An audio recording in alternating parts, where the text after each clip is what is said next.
Bueno, en el 24 de marzo de 1976 se da finalmente el golpe de Estado y se abre la etapa que conocemos como el proceso de reorganización nacional. Ahora, el enemigo ya no era el peronismo y la guerrilla, que estaba prácticamente liquidada debido a enormes fracasos en su estrategia y luego de una gran ofensiva del ejército en 1974 y 1975. Los distintos grupos revolucionarios, como el Partido Socialista de los Trabajadores, pasaron a la clandestinidad en esta etapa. Directamente era toda persona que cuestionaría el régimen. Y con la excusa de eliminar las tendencias subversivas, se desató un arsenal represivo nunca antes visto en la historia de nuestro país.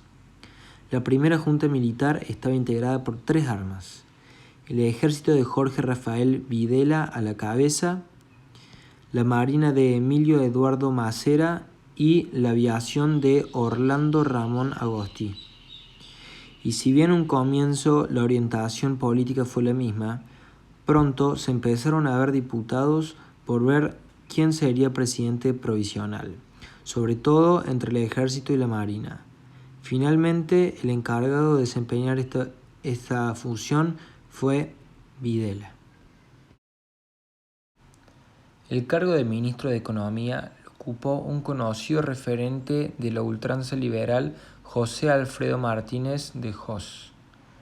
El apoyo por parte de los grandes grupos económicos, como el Fondo Monetario Internacional, no tardó en llegar como un crédito de $110 millones. La intención de esta lógica política era eliminar los resabios del anterior modelo de bienestar con la liberación de la economía, que naturalmente llevó a la destrucción de la industria nacional muy dependiente a la ayuda estatal. Se primarizó la economía intentando atraer inversiones en los sectores de producción que servían para integrarse en el mundo, es decir, el sector agropecuario y minero. María Estela Martínez, Isabelita, asumió el cargo de presidenta de la Nación el 1 de julio de 1974, en un clima de desbarajuste económico prácticamente incontenible en el marco de la democracia capitalista, con una inflación que llegó al 700% luego del agresivo ajuste que emprendió el ministro de Economía Celestino Rodrigo en el 75, y un descontento popular en ascenso en contra del Rodrigazo en las jornadas de julio de ese mismo año, que encontró nuevamente a la clase obrera movilizada forzando a la CGT a dejar las negociaciones, llamar al paro nacional y al surgimiento de las coordinadoras fabriles en varias zonas del país. Logísticamente, en este marco, la burguesía nacional no podía alcanzar sus intereses, o al menos no como ésta se lo planteaba.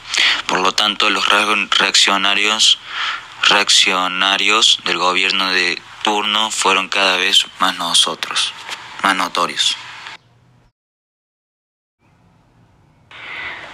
Efecto del golpe.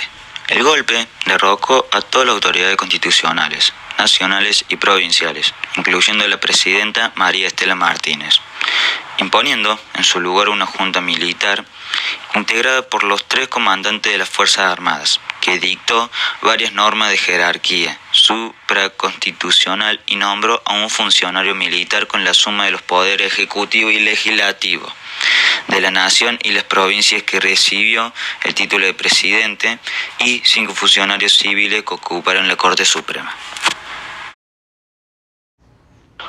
Los objetivos declarados del proceso de reorganización nacional fueron combatir la corrupción, la demagogia y la subversión, y ubicar a la Argentina en el mundo occidental y cristiano.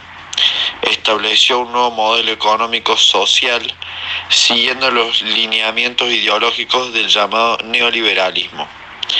7, recién surgido, impuesto a través de una masiva violación de derechos humanos, en línea con el Plan Cóndor, dirigida contra un sector de la población calificado como populistas, zurdos, izquierdistas o subversivos. La dictadura produjo miles de desapariciones, asesinatos, torturas, violaciones, apropiaciones de menores, exilios forzosos, etc., que ha sido judicialmente calificado como genocidio. La dictadura contó con el apoyo o la tolerancia de los principales medios de comunicación privados y grupos económicos, la Iglesia Católica y la mayor parte de los países democráticos del mundo.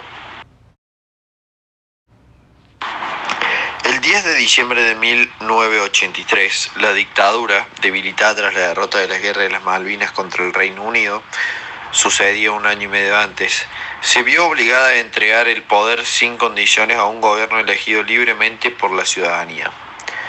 Ese día, que luego sería oficialmente establecido como el Día de la Restauración de la Democracia, asumió sus funciones el presidente Raúl Alfonsín. Las dos cámaras del Congreso de la Nación, los gobernadores y legisladores de las 22 provincias que existían en ese momento y las autoridades municipales democráticas. La Corte Suprema dictatorial había cesado 2 días antes, mientras que la nueva Corte Suprema designada por el presidente Alfonsín con acuerdo del Senado asumió el 23 de diciembre.